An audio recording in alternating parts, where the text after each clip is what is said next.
welcome you all to the 1 hour season opener. I am your host, the Dudster, Nestor Dudley, and I'm not here with Bradworth Benton, therefore he ain't representing. I think he's still up and holding this New Hampshire, but I'm here with the commissioner of the Malden Neighborhood Basketball League, Ken Mazonson. Welcome aboard to this edition of Around the Rim, new season. Thanks for having me back, Nestor. And not only is this the new season, Commissioner, this is the 25th anniversary of the Malden Neighborhood Basketball League. Congratulations. Yeah, it's going to be a special season. We've got some pretty exciting plans for this year and for players that were part of the program in the past 25 years, so I'm really looking forward to it. No, well, you know, this is my show, and I can change the format at any point that I want to. So what are some of the plans that you have for this coming season? Well, in addition to the normal, 14-game schedule for this year's team and the banquet and all-star games and three-point contests and hot shot contest, we're trying to get the alumni somehow back involved in it. So we're about to launch a MNBL alumni Facebook page. Okay. So that now, are you going to be the one that's doing the Facebook page? Are you going to be the administrator of the Facebook page? Right. Okay. Yep. You've come a long way from that Wang computer. You knew. I didn't think that the internet reached Bug Tussle. It doesn't. But for that matter, neither did the Wang. But I thought that this would be a good way of reaching out. I actually do communicate with some of the players that came through the program on my own personal Facebook page, and we're going to see if we can get some more involved so that people will be able to know what's going on in the league now, and I plan to download some the stats and photos from previous years, and hopefully they'll be able to connect to each other. Because sometime in spring, perhaps March or April, I'm looking to schedule a day of alumni basketball games. And so this would be a different version of Summer Swish. We used to have the summer 3-on-3 basketball tourneys. Would this be a 3-on-3 tourney? Are you hoping a full-blown teams? No, I'm hoping that we'll have teams. Okay. And what we're going to do, though, is we'll break it up into 5-year groupings based on your senior year. So if you graduated high school from 86 to 90, you're in Group 1. 91 to 95, you're in Group 2, et cetera, down the road. I think that's a good idea. We've always had dream matchups here in the Malden Neighborhood Basketball League, and one of the dream matchups that we would always love to see, and this is a Laker dream matchup. How would Kenny Armstrong play up against Jeremy Rocker? So that would work if we were in virtual reality. That ain't gonna work today because and no disrespect to Armstrong, but Jeremy's much younger. Armstrong played back in 1990. Jeremy just graduated 5 years ago. I bowl on Wednesday nights with David Masters that played in the first year, and I told him about it, and he's very anxious and looking forward to doing it, but he said, when are you planning on doing it? Because I got to get myself into shape before I try to get out on the court and do it again. So I assured him he's not going to be playing against some 19 or 20-year-old. Yeah. But that's another thing that we're looking forward to doing. Also, perhaps if I can figure out a way of doing it, conducting some sort of poll, perhaps link it into the Facebook page. I'm not sure yet how I'm going to do it, to see if we can name a silver anniversary first team, second team, third team, and perhaps invite them to the banquet as well. And what I can do, Commish, to add to the official website of this show, atrlive.com, is that what I can do, I can take the past championship games I have in my archives all the way back to 1990. I believe you have the few before 1990. So what I can do is during the season, I can post one big dance after another. It would only be the big dances. So they would love it. So I can add that to the website. Yeah, I'm sure they would be very happy to go watch themselves when they were playing in high school. Absolutely. Yeah. So we're looking forward to that. In addition, we're going to have a very interesting fundraiser and fun event. I heard a little bit about this fundraiser, but I don't know if I got all the facts. The plans are not finalized yet, but during halftime of the games, not starting this weekend, but probably the following weekend, for a fee, people from the audience are going to be allowed to take 3 shots from half court. And if they make any of those 3 shots, for every one of those 3 shots, they'll have their name entered into a fishbowl with the opportunity to make another shot at a future time that will win them $10,000. Okay, now, go ref go. I don't know if I heard this right. 10,000. You didn't say $10. No, $10,000. Okay, with this. Wait a minute now. We're talking dollars, not liras, right? We're Not pounds? talking dollars. U.S. currency. $10,000. So, Commissioner, this opportunity to enter this contest to hit that shot for $10,000, would that shot be shot from half court as well? It's a spot to be determined. It hasn't been announced yet. We're not sure yet where it's from. Okay. But it's not going to be until the end of the season. What we're looking to do is let the contestants take their chances during the halftime all season long, and then the final opportunity will be probably the up to the playoffs, and then the Saturday of the semifinals of the playoffs will draw the names of those people that have qualified for that opportunity, and then we'll do it on Championship Sunday. I think somebody's called me. I think they want to know if this is for real $10,000. This is. I'm not going to answer that, but they had $10,000. It is for real. Yes. We'll start publicizing it probably this weekend at the games once I have a printout of all the rules and regulations, so there's no misunderstandings. But no misunderstandings. 25 years of the Malton Neighborhood Basketball League, and this is a damn good fundraising idea, I think, and I think that you'll have a lot of folks that's going to try for the $10,000. Now, let's be clear. This is open up to the public. You don't have to have a relative in this league. You don't have to. It's opened up. It's opened up, but there are a couple restrictions. We don't want college varsity basketball players coming down, that type of thing. There are some exclusions as to who is and is not eligible. And again, that will be printed out. And quite honestly, So basically, no ringers? No ringers. The company that endorses this for us, they actually will make all of the contestants who are going to be shooting for that 10,000 basically sign an affidavit that they're complying with all of those rules, and if they're found not to comply, they're going to forfeit it. They're going to forfeit, and you know what Steve Wright says? He's been here since day one. The rules are the rules. Well, right. That sounds very good to me.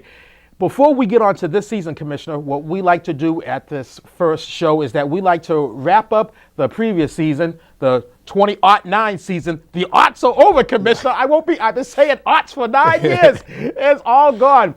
But we like to announce the winners of certain awards from last season. So go F, go RA. You can put up the splash screen, and we'll talk about some of these players. Remember, lay it over black.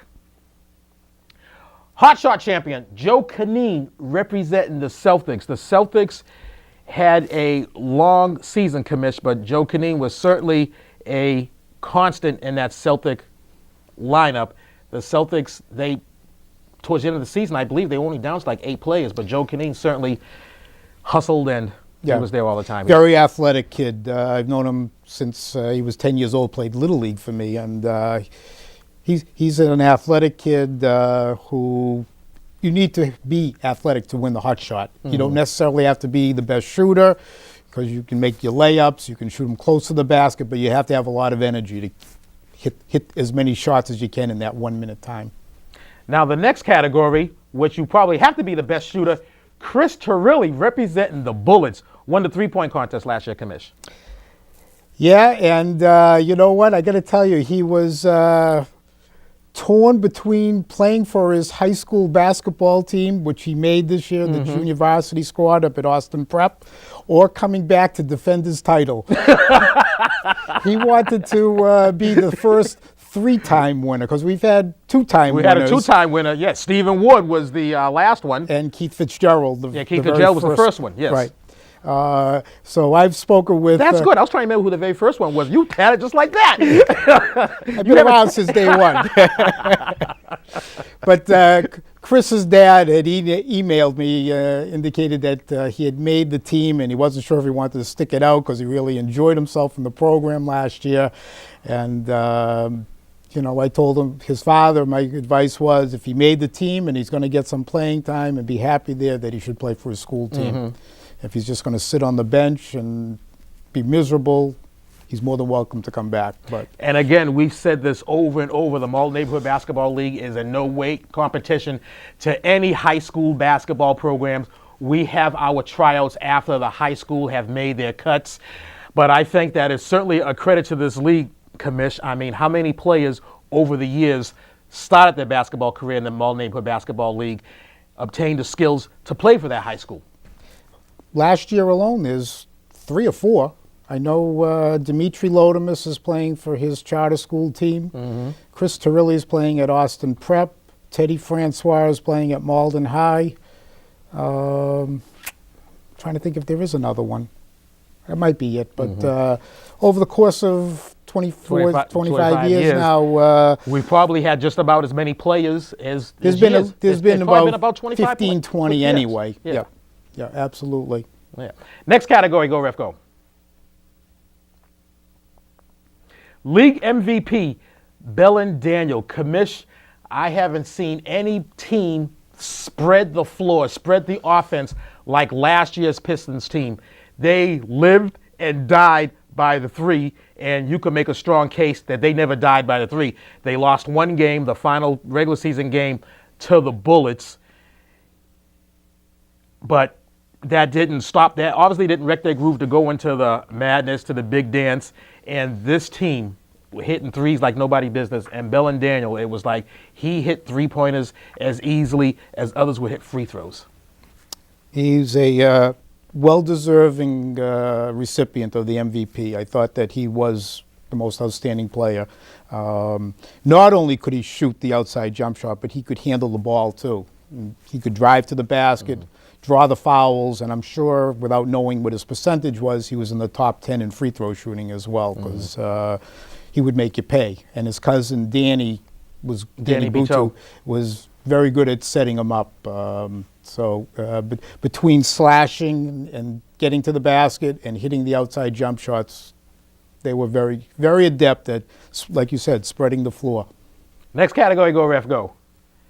The Mike Petrodelis Memorial Playoffs MVP. We'll talk about Danny Big Toe. They were cousins. Playoff MVP came up big. He was kind of in Bellin's shadow as far as the league goes, but the nice thing about last year's Pistons squad, Commish, is that they were all on the same page, including the coaches, from the draft to the final whistle of the big dance.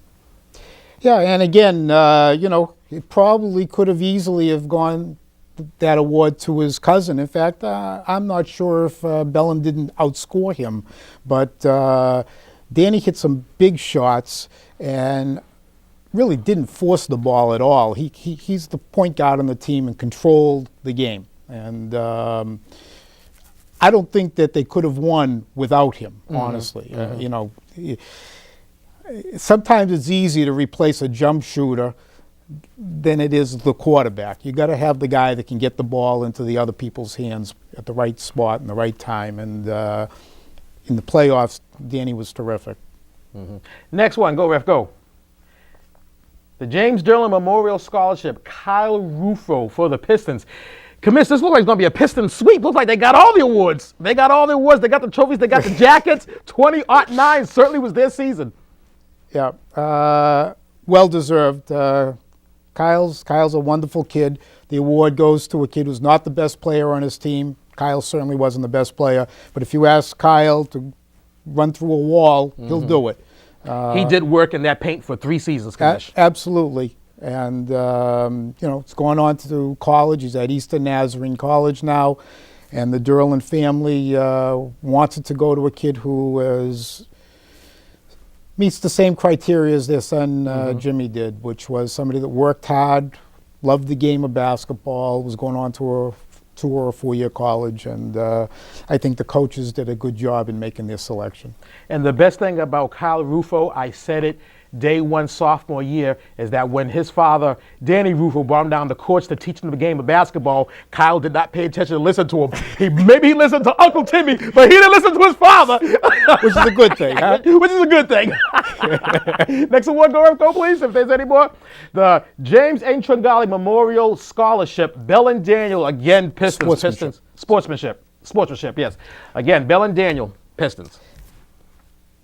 Did you ever hear anybody in the 2 years that he played down there make any negative comment about Bellin? No. Perfect gentleman. He wasn't impressed with himself. He wasn't full of himself. He just came and he played hard. The most nicest, politest kid, in addition to being the most talented last year. So again, the coaches make that selection, and there are a lot of very worthy candidates, but they didn't do a bad job in giving him the award. So that's how the 2009 season ended, and now we're going to talk about 2010. And what we're going to do, we're going to critique all 8 teams from how they finished last season, 1 to 8, from the Pistons all the way down to the Sixers. And we're going to begin with the Pistons. Commissioner, if you want to do the honors, and I usually leave this honor for Bradworth Benton because he's much better at pronouncing names than I am. And I don't like butchering names, so I'm going to ask you to do the honors this evening. And what would you like me, just to read it first, or do you want me to give a synopsis of what I think about it? Or? Just to read it, and then we'll synopsize it. All right. Okay. Is that a word, synopsize? For tonight it is, okay. Anyway. Yabin Chen, Chengrong Teng, Richie Leonard, Saeed Masoom, Mackenzie Noel, Sebastian Volsi, Matthew Teklu, Jeffrey L. Lichtenberg, John Camello, Mahader Haley, Ricky McCoy, and Yves Francois. That's this year's Piston squad. They graduated the majority of their team. You know, Commish, when you finish in first place and win the champions, when you're the defending Neighborhood League champ, you have that target on your back. The Pistons, they made a lot of folks unhappy last year. Again, they only had 1 loss. So when you're the defending Neighborhood League champs, you want to take it out on the champs. And these players are going to have to kind of like pay for what last year's team did. But what are your assessments of this year's Pistons? Well, they only have 2 kids back from last year's team. And obviously, as you said, just lack of experience. I don't know how many of these 10 new players had played any other organized basketball. But obviously, Ricky McCoy and Mackenzie Noel are going to have to step up. Those are the 2 returning players. And quite honestly, last weekend, Mackenzie Noel, I think, had the best game in this is now his 3rd year. He had about 10 points all in the paint. And I thought he did a very nice job. Ricky is going to get his good amount of shots because he is the offensive threat on their team. His shot was off, though, honestly. I think he was getting frustrated that he wasn't getting as many open looks because I think other teams are going to start gearing their defense towards him, figuring he's going to get to shoot the ball a lot. One thing that was noticeable was that the ball ends up a lot in this John Camello's hands. He's somewhat of an unorthodox shooter, but it was deadly. Hit quite a few 3-pointers last weekend, and I thought that yes, for I his have first Camello in my unofficial stats, hitting 5 3-pointers last week, an opening weekend. Yep. And he also did some damage like that in the Jamboree, too. He is a very good outside shooter. And I think that their biggest problem is they don't have a lot of height. They're going to have trouble boxing out, and they had Richie Leonard playing in the middle. Now, Richie's no more than about 5'8". Okay. He's not a big kid, and he's going to have to learn He's to a box different out. file. He's a different type of 5'8" from a Kyle Rufo. Yeah. Yeah. Oh, absolutely. Richie can't weigh more than 140, 150 pounds. So, if he's going to be one of your bigger guys or your guys that have to box out, you're going to have to make sure that you're working in unison, the three guys in the interior, keeping everybody off the boards, because they'll be reaching right over him, some of these other taller kids. I thought that their new point guard handled the ball pretty well. This Jeff Lichtenberg, he knew who to set up, try to get the ball into the scorer's hands. I think as the season goes along, you're going to find that this kid Matt Teklu is going to, rise up to the occasion, and he looks like he's played some basketball before, and I think that the more time and the more at ease he gets, the better he'll get. I think a lot of these kids are nervous because it's their first organized basketball. And I just want to say, Commish, coming into the season opening weekend last weekend, the league has had the least amount of practices as I can remember in recent memories. The teams only had 3 practices going into opening weekend. So, of course, during the season, all these teams are going to get better. Right. Yeah, we had to cut back on the gym rentals because of the increase in costs. And so during the month of December, instead of practicing 2 or 3 times a week, we did away with the weekend ones, particularly close to Christmas season. It was almost like throwing away the money because a lot of the kids were either working or Christmas shopping or they had Christmas parties to go to. And there were many times that I would hear back from the coaches telling me, we only had 5 kids there, 6 kids there. It was difficult to go over new things.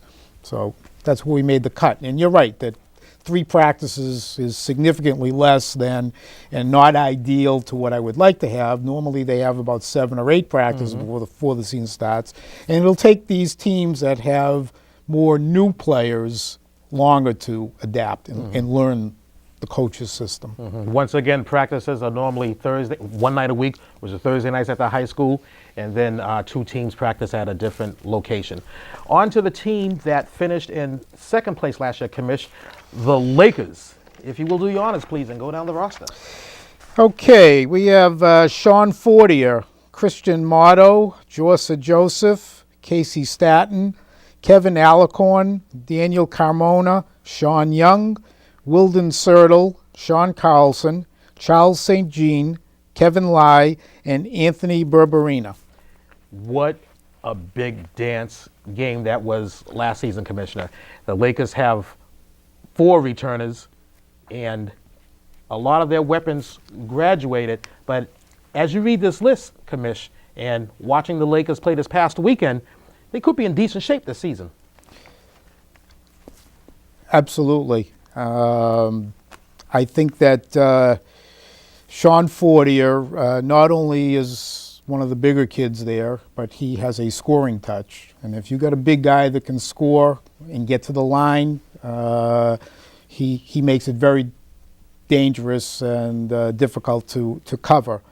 I think the one that opened up some eyes was the point guard, Jorsa Joseph, who also is in his 3rd year. And Jorsa handles the ball very well, gets to the basket, makes his layups, and distributed the ball well. One of the new faces on the team, this Anthony Berberina, who's another big kid, makes almost like for a Twin Towers situation. So if there are any loose balls off of a missed shot, one of those guys is probably going to get it. But I was also impressed with the other 2 returning players, which are Kevin Alicorn. I mean, he was down on the ground 2 or 3 times chasing after loose balls. Not the most talented player in the league, but you know what? You don't have to say you're not giving me 100%, Kevin, because he always seems to be working hard. And Casey Staton also, he doesn't hurt them. I think that, the Lakers are very happy to have him out there because he doesn't turn the ball over. He doesn't force his shots to the offense. And so I think he's very serviceable kind of player. The name that surprised me that I didn't know anything about, that I also thought had a real nice first weekend, was Kevin Lai. Senior, first-year senior. Yeah. It makes you wonder, Commissioner, where was he? Why do these players do that? Over the years, you have a one-year senior. Where were you the past 2 years? Oh, I don't know. I came and watched the games. Well, you could have been playing in those games. You're absolutely right. Yeah, there's no explanation, I don't think, unless they are intimidated, think that they can't play at that level, or I don't know. I mean, there are obviously a lot of kids that are playing organized basketball for the first time, but some of them, I think, are a little reluctant to make that kind of commitment. And the other kid who I thought had a nice opening weekend was Sean Young. I thought that he scored about 4 or 6 points in only had one game, I believe. The Lakers, one game, right? and I got the official and unofficial stats, and you were right, 4 points, 2 baskets. Yeah. And another kid who I think is going to surprise some people because he looks like an athlete to me is Wildens. Wilden Sertle. He just looks built like, solid, and nobody's going to push him around off the court, And I think that as time goes by, again, I don't know how much organized basketball he's played, but I really think that the Lakers have a diamond in the rough in him as well. So it'll be interesting. But I think that the unsung player right now, in my mind, is Jorsa. I really think that he came up huge for them. And he led all scorers. Well, he led the scorers on the Lakers, I should say, 19 points. Sean Fortier had 18 points. Team that finished in third place last year, Commissioner, the Kings. And the Kings made a lot of moves last season. They were going for the gusto. You got to go for the Jackets, because in this league it's all about the Jackets. They made a lot of moves. They made a few trades. They didn't make it to the big dance. And this season, I'm predicting it's not going to be a season like they had last year. Unless, of course, they made moves. Last year, they started off slow. They made moves, and they went on to win, I think, 6 games straight. Well, let me read off the roster first, and then I can let you know what I thought about what they have. This year's roster is Robert Iapika, Damian O'Gara, Taquan Ross, Ravi Pandy, Johnny Blaze, Rakeem Knight, Robert Murphy, Witchy Exelum, Jeff Chabray, Eddie DiGiovanni, Don Joseph, and Joe O'Keefe. And to get back to the point that you made, they did make a couple moves going for the championship. Came up short, but one of the moves that they made, they probably wish that they didn't make, because the kid was a junior and they were expecting to have him back. And then he made his high school team this year, and that's Dimitri Lodemus that I talked about earlier, who would have been a big presence in the middle. Very good for Dimitri that he was able to play for his high school team. Dimitri Lodemus, when he was a sophomore, was on the championship Sixers squad, so it's all good for Dimitri. But if you're Glenn Higgins and Chris Rogers and Krista Vega, it's not necessarily good for you. That's right. You're happy for the kid, but... Absolutely. But I'm sure that they made the deal figuring, we're going to give up a draft pick, a higher draft pick, figuring we'll have him for 2 years, make a run for it this year, and we've got a good nucleus coming back next year. And they also lost Teddy Francois, who made the Malden High School varsity team this year. So those 2 losses definitely hurt that team. Absolutely. But to go down their roster, they do have some pieces. I thought that Rob Iapika played very well the first weekend. He was a reserve player the last couple of years, who I think is going to see a lot more action this year. They're going to be looking to him for some offense. As well as Taquan. Taquan Ross is a scorer, can go to the basket, will shoot the ball pretty well from the outside, likes to have the ball in his hands. Some kids are afraid to have the ball, and they're looking to get rid of it as fast as they get it. He's comfortable with it. And Jeff Chabray is a nice big body down low. Unfortunately, Jeff is sometimes like a bull in a china shop, because he's so aggressive that he commits too many fouls too early in the game and ends up having to sit out for big portions of the periods. And I'm sure that the Kings would like for him to be as aggressive without picking up those ticky-tack fouls. Eddie DiGiovanni, I think, is going to surprise some people this year because he's another role player from last year who's back, who I think the Kings are going to count on to pick up some of the scoring slack. Of their newer players, I think they're going to see a lot. You're going to see a lot of Rakeem Knight. Handles the ball pretty well from the point guard position. Again, not afraid to shoot. Looked pretty good in the first weekend.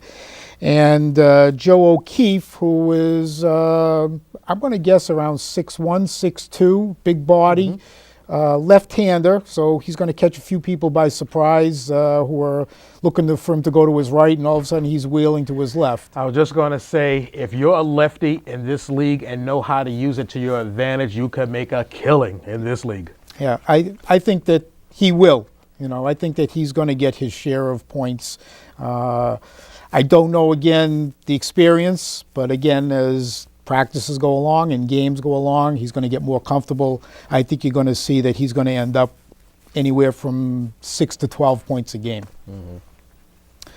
So, similar to Wildon Sertle on the Lakers, Witchy Exelum is a specimen. I mean, this kid is solid. He looks like a linebacker, I won't say for the New England Patriots, but for a Division II or a Division III college team now, and he's only a sophomore in high school. So he ain't done growing. No, no, and he is going to be very difficult to move out of the paint when he starts getting used to it. Team that finished in fourth, the Sonics. Under last year, first-year head coach Jeremy Rocker, Sonics finished in fourth place. They made a nice little run. They were on a little roll, but why don't you go down their roster, please, Commish? Okay, we have Juan German, Christian Catricala, Justin Crosby, Rodlin Celestin, Ariel Hertz, Kensley Medalis, Keegan Wilcox, Connor McDevitt, Andrew Williams, Jassard Hardman, David Scoville, and Raheem Hobbs. They split this past weekend. They went 1-1. Yeah, and I think that that's what you're going to see a lot of out of them this year. Do you think they're going to hover around the 500 mark? I think that they're good enough to beat the weaker teams, and they're not quite good enough yet to beat the better teams. How quickly they develop will go a long way. Jeremy Rocker, the coach of the Sonics, like Chris Rogers with the Kings, made a big trade towards the trading deadline last year to try to put him over the top. And that kid was a senior, and he's gone, and so wasn't the Sonics' early draft pick. And, that comes back to haunt you when all of a sudden you're starting up, really at a disadvantage. When you make moves, obviously you make these moves because you wanted to cash in at the end, which was the big dance. We didn't even talk about how the Pistons made a move. The Pistons made one move, and they were able to cash in. And the funny thing about the Pistons cashing in, or their move wasn't even the big dance. And I talked to Paul when the season was over because I didn't think Paul should have touched that team. And Paul made the move as a defensive purposes because when it looked like that the Kings was scooping up everybody, Paul made that move to keep that play out of the Kings' hands. So Paul did a calculated risk, and it paid off for him. The other two teams, Kings and Sonics, did their calculated risks, and it unfortunately didn't pay off for them. Right. No, I agree. I didn't think that the Pistons needed another scorer, and Ricky was a scorer. And you always worry that it might ruin the chemistry of the team as well. That team was undefeated, Commission. They made that deal. Yeah. No, like you said, I think the purpose was to keep them away from another team. Yeah. And, fortunately, it was for only a half a season, so I don't think that the Pistons had given up that much to get that player. But I think that the Sonics wish that they had their pick back this year.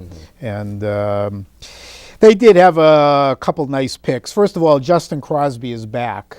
He didn't play at all last year, and he's got to be about 6'1", 6'2", so he'll help them down low.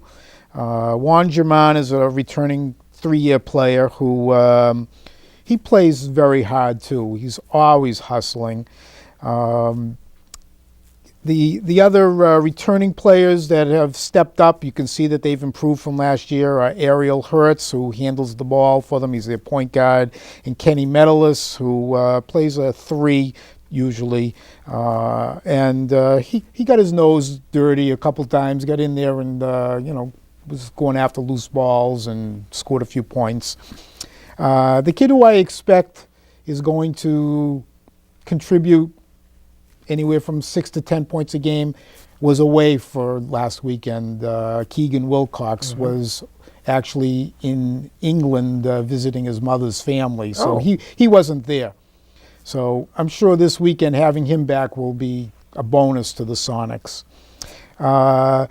This new player, Andrew Williams, had a terrific weekend. I think he opened up a lot of eyes. At one point, Commish, that Saturday opener, number 35, I looked up, I'm like, who is he?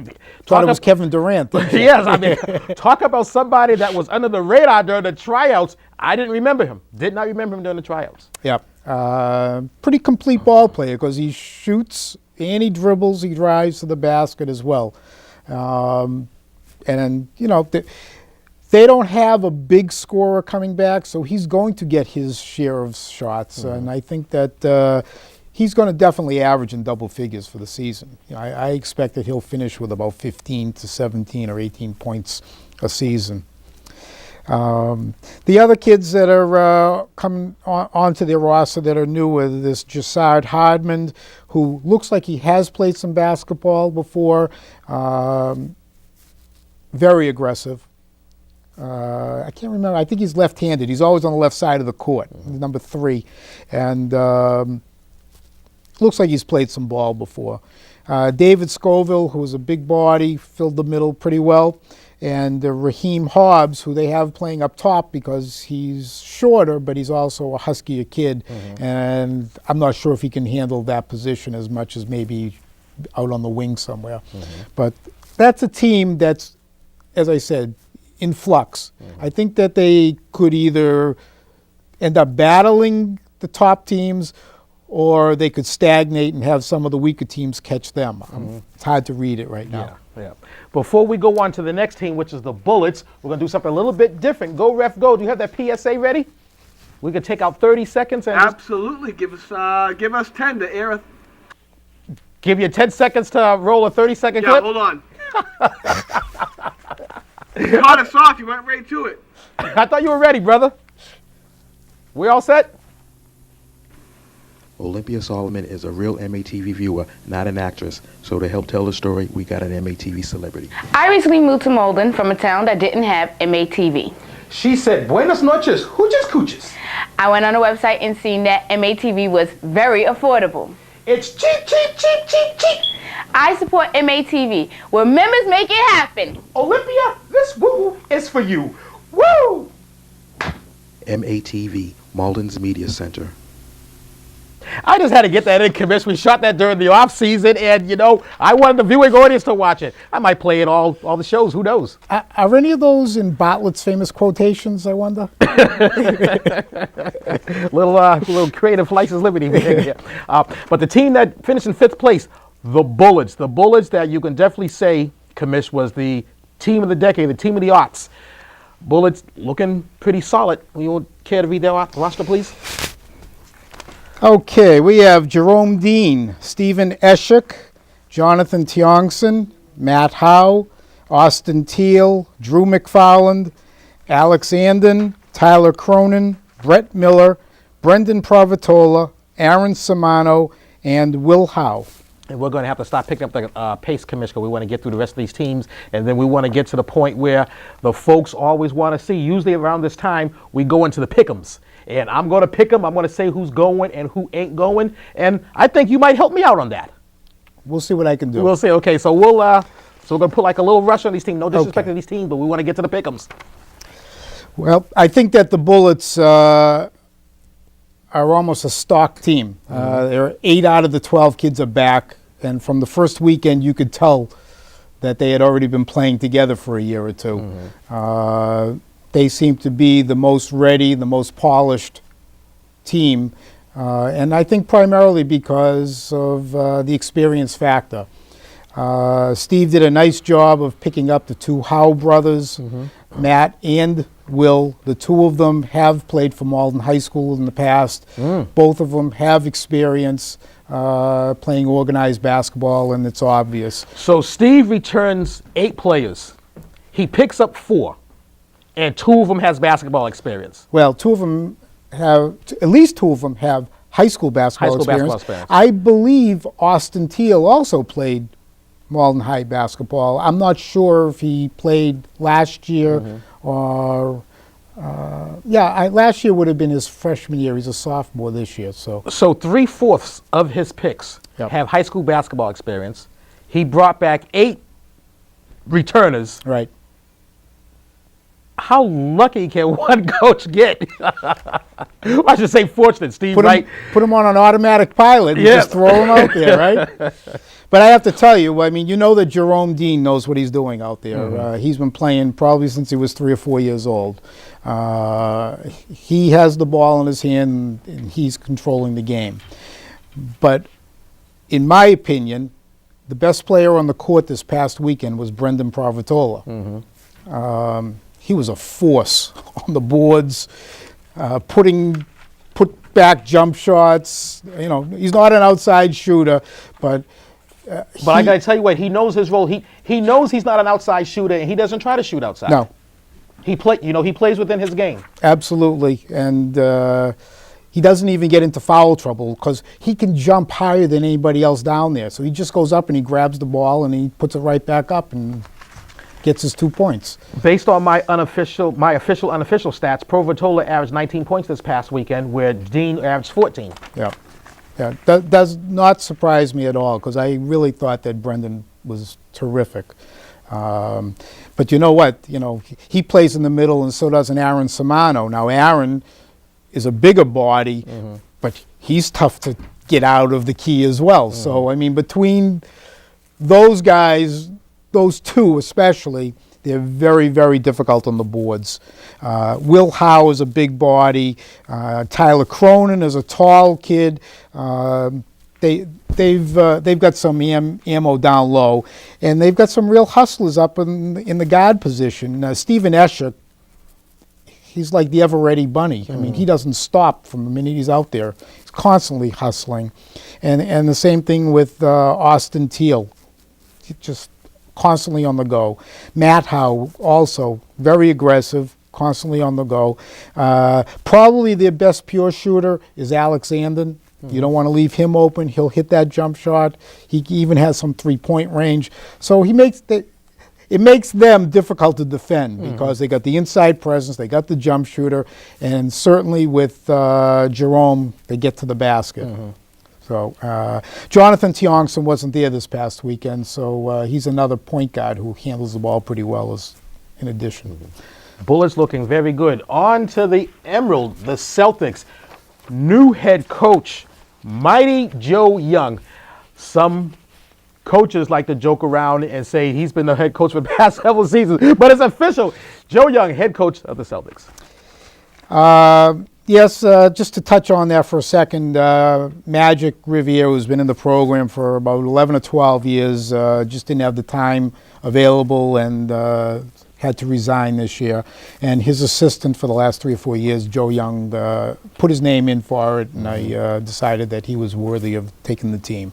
Go Ref Go's telling me we got 14 minutes, so. All right, let's move on. Go Ref Go loves the pick'ems. The Celtics have Fredo Exel, Natson Jackson, Chris Munyon, Darnell Taylor, Brian Young, Jacob Batista, Devon Allen, Derek Patterson, Dakota Pellegrini, Rashawn Hopkins, and Eric Rufo. And the returning players are Natson Jackson, Chris Munyon, Brian Young, Jacob Batista. And that's it. They finished with only about 6 or 7 kids, and there's only about 5 or 6 that are back. Probably the most athletic one out of the group is Natson. He can play down low. He can play up top. Chris Munyon, who was co-rookie of the year along with Chris Turilli. I guess that just kind of broke up the Bullets monopoly on that award, that they had to share it because that was their third year in a row. In a row, yes. And the third year in a row that they lost the player. They lost the player, exactly. Jacob Batista is a nice ball player, can drive to the basket, doesn't force a lot of stuff. I think that Joe's going to be looking for a lot this year from Rayshawn Hopkins, who is a sophomore, to handle the ball. Eric Rufo, not the biggest kid, but he will play down low. Has a little more of a scoring touch than Kyle, his brother, did. Dakota Pellegrini is one of the tallest kids in the league. He's got to be about 6'2", 6'3", and I'm sure as the season goes along, we'll progress into another option for scoring. So that's pretty much their squad. The Hawks, they were one of the teams that was on the opposite end of all the deals making. They were dealing players out to try to put themselves in a better drafting position, and both the Hawks and the Sixers did accomplish that goal. They both had 2 first-round picks. Hawks. James Shue, Ali Joseph, Andy Perez, Brandon Moran, Scott Jules, Alejandro Berrio, David Console, Kyle White, Shane Proctor, Jimmy Kedian, Isaiah Kelly, and Brennan James. And the returning players are Brandon Moran, Scott Jules, David Console, Kyle White, and that's it. Those are the only returning players. They certainly helped themselves in the draft. They picked up Ali Joseph, who is one of the quickest kids I've seen in the league in years. He is the younger brother of Islands Joseph that played on the Bullets a few years ago. But Ali is a point guard that can motor by just about everybody in this league. They also picked up a kid named Isaiah Kelly, who's left-handed, and we already talked about the benefit of being left-handed. Very athletic, good, decent shooter, but has plenty of basketball experience, and you could see it when he's out on the court. He's going to be difficult for a novice to try to cover because of his experience and going to the left. Kyle White, who is out of action for a couple more games, will even add another piece to their puzzle because he can drive and he can shoot, and offers another scoring option. You know, I found that if there are teams that have 3 scorers on their roster, they're very difficult to beat. Most teams have 2, some teams only have 1. If you have 3, you're going to be a very difficult team to beat. Shane Proctor had a nice weekend. I thought he showed himself very well, new to the league this year. I don't know that he's ever played organized basketball. I know he's athletic. He's a very good baseball player. And Jimmy Kedian also, I thought, had a nice weekend for himself. To go along with a couple of the other kids that I've described about just being solid ball players, Witchy and Wildens. The Hawks version is David Console. You don't move David off the blocks. He's an animal on the boards. He'll get the rebound, put it back up, and he'll get his share of points getting dirty down low also. And the final team, the 8th team, finished last year, the Sixers. Yeah, the Sixers did the same thing as the Hawks. They stockpiled draft picks. In fact, there was a joke at the draft that it was always the Sixers' turn to be picking, it seemed like. And head coach Cliff Williams always took his time making that pick, too. He did. I think he was just doing it to aggravate Terlonzo. The Sixers roster this year is Nikki Hoyt, Zhongbin Huang, Devon Perry, John DeOliveira, Kervin Lewis, Terrell Sutton, Derek Solis, Kevin Valley, Abdul El Adlu, David Verdu, Sammy Fedner, and Ryan Ortiz. And the returning players, there's only a few. John DeOliveira, who handled the point for them last year. Terrell Sutton, who played for about a half a season, Derek Solis, and I think that's it. They did add some nice pieces in Abdul Adlu. He handles the point and likes to shoot as well as distribute the ball. They picked up Kevin Valley, who is very athletic, not afraid to go to the basket, will shoot, will drive, and I thought that they call him Jack Huang, was tough down around the basket too. I thought he had a nice weekend as well. So I think they're a team, in spite of the way they started off, that you're going to hear from somewhere down the road. Mm-hmm. And those are the 8 teams. And now Go told me about a minute ago that we had 8 minutes, so I'm just going to squeeze this into Yeah, it was about 30 seconds. Well, I'm going to squeeze it like about 6 minutes. This will make you happy. And I'm going to go very quickly. I'm going to go very quickly because Commissioner Ken Mazonson might or might not join us in the pick'ems, the goings and the ain't goings. But as customarily, I have 2 piles. I have the goings and I have the ain't goings. And I'm going to go over the ain't goings first. First of all, the defending Neighborhood League champion Pistons, they just tain't going. But that's all right by Paul Conrad, because when you make moves, and he made that one move that we talked about earlier, when you come home with the Jackets, okay, the next season, I don't want to say you can take that next season off because you don't take any seasons off, but it's certainly easier to have a season where you tain't going when you are the defending Neighborhood League champs. The title's only been defended successfully one time, 1991-92, the Hawks. The Pistons just tain't going. This next team that tain't going, now I'm going to hear about it at the mid-season report card when Bradworth Benton, who's always representing, is going to let me know how come I'm wrong. But the Kings, I just don't see it. They just tain't going. They lost a couple of weapons that they thought were going to return. We talked about them earlier. And I just don't see this Kings team going. So the Kings just tain't going. The Celtics, I don't see the Celtics going. I think they're going to be a solid team. I think that first-year head coach Mighty Joe Young's going to have his boys prepared every game. But based on what I've seen, and again, we've only seen these players a few times. Season started last weekend, Jamboree. They only had 3 practices going in. So I could be wrong, but I just don't see the Celtics going. And the final team, this was kind of tough. We just talked about the Sixers. They had multiple picks in the first round. And based on this past weekend, they're a solid team. They certainly had a better game Sunday than they did Saturday. I still feel as though that something is missing. I do not see the Sixers going. So the Sixers just tain't going. Now, the 4 teams that I have going, I have the Hawks. I have the Bullets. I have the Sonics. And I have the Lakers. The Hawks, one of the 2 teams that made moves to improve their chances for this season. We talked about a few of their players. I think the Sox are in a really good position to go and to actually make it to the big dance. So I see the Hawks going.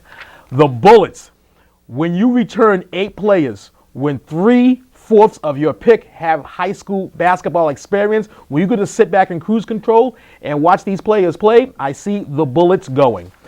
The Sonics, we talked about the Sonics. The commissioner thinks that the Sonics could be about a 500 team. I see some promise in this team. I see the Sonics going. And the Lakers, they impressed a few people at their season opener. They actually impressed a few other people at the Jamboree. So this Laker team that finished in second place last year, this Laker team is going. So I see the Bullets getting out of the first round. So the Bullets getting out of the madness, going to the big dance. I see the Hawks getting out of the madness and going to the big dance. So what we have the Bullets and we have the Hawks. And this would be a rematch from the 2004 MNBL season. And with the Hawks, with the moves they made, if not now, then win for the Hawks. The Hawks are looking good, but I got to go with the Bullets. So I'm going with the Bullets to be the 2010 MNBL champions. Now, Kamish, do you choose to participate in the goings and ain't goings? Do you want to do a little wrinkle on it? You tell me what you want to do these last few minutes. Well, if I'm substituting for Bradworth Benton, I'm supposed to say that the Kings are going to be the champs now. Isn't that what I'm supposed to do? That's what the folks are used to hearing. I'm certainly used to hearing that, so, you know. I got one word for that. What's that? Ouch! I want to put my own little spin on the goings. Okay. I am going to make a couple predictions that never have been made on this show. First time, 18 seasons. This is the 18th season of Around the Rim. Here's my prediction of the winner. Okay.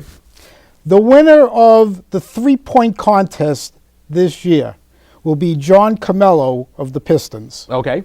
And the winner of the three-point contest this year will be Allie Joseph of the Hawks. You mean the hot shot? The hot shot. Okay, I'm sorry. okay. The hot shot contest. Those are my predictions for the goings and the ain't goings. Okay.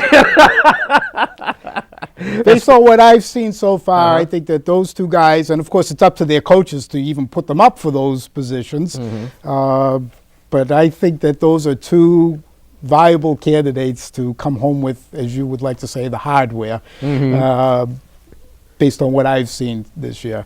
For those that don't know, I certainly don't root for any of the teams, and I certainly never want to appear that I'm favoring any of the teams, so I certainly wouldn't want to put down any of the team. Any of my comments tonight were purely based on observations from the Jamboree and the first weekend. And I agree with you. I just don't think, as the commissioner of the Mall Neighborhood Basketball League, that would be appropriate for you to say the goings and the ain't goings. And not only are the commissioner, that, you know, you're also an attorney, and that's not proper English. So Well, that's true, too.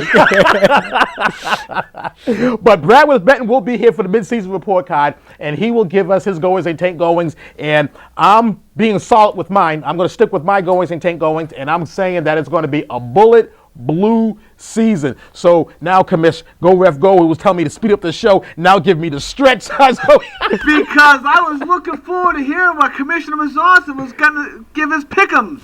He did give his pick'ems. I know, but he blew through them. He said, he said he was going to do a little twist. He was going to do something that has never been done on Around the Rim before. Was I right? And you were right. I was going to say you're correct. In 18 seasons up here, this is the 18th season of Around the Rim, there has never been a pick'ems like that. So he said who was going and who was going to win the three-point contest and the hot shot contest. And I think that's more than fair. Wait, I have one more pick'em. Who do you think's going to win, Commissioner, between the coaches and the players? I think that the players are in for trouble this year because we've brought in more younger legs on the coaching staff. That's bode well the last few years for the coaches. There were a few years back, the beginning of the last decade, where it appeared that the age was catching up with the coaching staff and couldn't keep up with the players. The legs were not as fresh as what they used to be. That's true. What's the coaches versus players record going into the 25th year? The coaches are up 2. They won the last 2 years, and they're up 2. Yep. Okay. I thought he was going to expand on that. How much time we got? Go, Ref, go. Uno. Well, Commissioner Ken Mazonson, I just want to thank you for coming up here, being a guest on Around the Rim. And we look forward to seeing a lot of new things of this 25th season of the Mall Neighborhood Basketball League. 25 years. Certainly a staple in recreation in this city of Malden. I invite everybody to come down to the Ferryway School, check out the action, watch the show, see the games that are taped and shown on MATV, and we look forward to many more years of community involvement. Until next week, we want to say buenas noches, hooches, cooches. I came in peace. I leave with love. This is for the red, the black, and the green, and I'll be seeing you at the games.